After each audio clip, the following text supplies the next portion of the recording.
खबर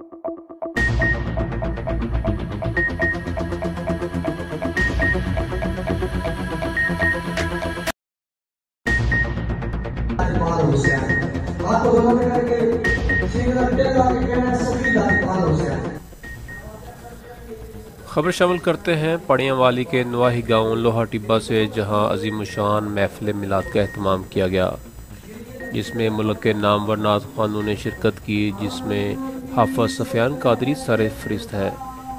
शहरयार वड़ाइच की रिपोर्ट के मुताबिक पड़ियाँ वाली के नवाही गांव लोहा टिब्बा में अजीमुशान महफिल मिलाद का इनकाद किया गया, जिसमें मुल्क भर से नामवर नात ख़वानों ने शिरकत की। शिरकत करने वालों में हाफ़िज़ सफ़ियान कादरी गुजरात, मोहम्मद ज़ुबैर चिश्ती अवैसी शामिल हैं।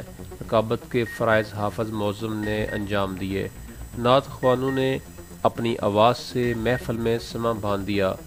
नात ख़वानी के बाद ख़ुसूसी ख़ताब मोहम्मद मंसूरुल हक आस्ताना आलिया ठीकरिया शरीफ ने किया, जिसमें उन्होंने सीरत नबी करीम सल्लल्लाहु अलैहि वसल्लम बयान की और सुन्नत नबी पर अमल करने का तरीका बताया। महफिल के अख्ताम पर इज्तिमाई दुआ कराई गई। बारज़ा अजमन मिलाद कमेटी लोहा टिब्बा के नायब सदर मोहम्मद शहरयार वड़ाइच की तरफ से तोहफे के तौर पर आने वाले मोअज़्ज़ज़ मेहमानों में कुरान अंदाज़ी के ज़रिए कुरान मजीद दिए गए। महफिल में लंगर का वसी इंतज़ाम किया गया था।